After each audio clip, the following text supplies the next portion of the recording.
যুক্তরাষ্ট্রের কাছে $100 বিলিয়ন আটকে আছে বলে জানিয়েছে ইরান। এই টাকাগুলো অবিলম্বে ছাড় দিতে দেশটির কাছে দাবি করেছে তারা। ওয়াশিংটন ও তেহরানের মধ্যে দ্বিতীয় দফার শান্তি আলোচনার উজ্জ্বল সম্ভাবনা যখন বিশ্বমঞ্চে নতুন করে চাঞ্চল্য ছড়াচ্ছে, তখনই বিশাল অঙ্কের অর্থ ফেরতের বিষয়টি চলে এসেছে আলোচনার কেন্দ্রবিন্দুতে। মূলত ১৯৭৯ সালের পর থেকে দীর্ঘ ৪ দশকেরও বেশি সময় ধরে ইরানের ওপর দফায় দফায় মার্কিন নিষেধাজ্ঞা এবং কঠোর পদক্ষেপের কারণে দেশটির তেল ও জ্বালানি পণ্যের বিক্রির এই বিশাল পরিমাণ অর্থ বিশ্বের বিভিন্ন দেশের ব্যাংকে কার্যত অচল হয়ে পড়ে আছে। তেহরান এখন স্পষ্ট হুঁশিয়ারি দিয়ে জানিয়েছে, তাদের এই জব্দকৃত সম্পদ মুক্তি না দিলে কোনো ধরনের কূটনৈতিক আলোচনা সফল হওয়া প্রায় অসম্ভব। বিভিন্ন আন্তর্জাতিক প্রতিবেদনের তথ্য অনুযায়ী বিশ্বের বিভিন্ন দেশে ইরানের আটকে থাকা এই সম্পদের সঠিক পরিমাণ নিয়ে যথেষ্ট ধোঁয়াশা থাকলেও এর পরিমাণ অন্তত $100 বিলিয়ন বেশি বলে ধারণা করা হচ্ছে। এই বিশাল অর্থ বর্তমানে দেশটির মোট জাতীয় উৎপাদন বা জিডিপির প্রায় 1/4।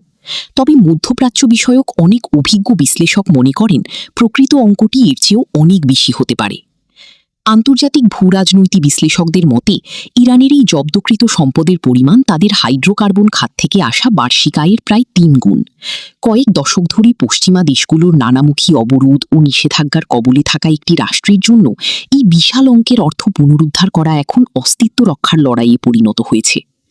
সাধারণত যখন কোনো প্রভাবশালী দেশ বা ইরানের এই সম্পদ কেবল যুক্তরাষ্ট্রেই নয়, ছড়িয়ে আছে বিশ্বের বিভিন্ন প্রভাবশালী বাণিজ্য কেন্দ্রে।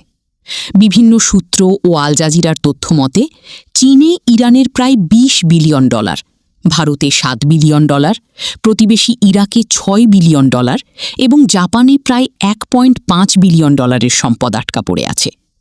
এছাড়া ইউরোপের দেশ লুক্সেমবার্গে $1.6 বিলিয়ন এবং যুক্তরাষ্ট্রে রয়েছে প্রায় $2 বিলিয়ন সমমূল্যের সম্পদ। এমনকি কাতার হয়ে দক্ষিণ কোরিয়া থেকে $6 বিলিয়ন ছাড় করানোর একটি বিশেষ প্রক্রিয়া শুরু হলেও শেষ মুহূর্তে ওয়াশিংটন সেই পথ আটকে দেয় বলে অভিযোগ রয়েছে।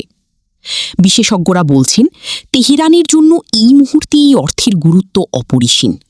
কয়েক দশকের কঠোর নিষেধাজ্ঞার কারণে ইরানের অর্থনীতি আগেই মারাত্মক সংকটে রয়েছে। দেশটির তেল বাণিজ্য কার্যত সীমিত হয়ে পড়েছে এবং প্রযুক্তিগত আধুনিকায়নের ক্ষমতা সংকুচিত হয়েছে। এর উপর লাগামহীন মুদ্রাস্ফীতি এবং স্থানীয় মুদ্রা রিয়ালের নজিরবিহীন দরপতন সাধারণ মানুষের জীবনকে দুর্বিষহ করে তুলেছে। ২০২৫ সালের শেষ দিকে ইরানে যে ব্যাপক সরকার বিরোধী বিক্ষোভ দেখা গিয়েছিল, তার নেপথ্যেও ছিল এই চরম অর্থনৈতিক অস্থিরতা। ফলে এই জব্দকৃত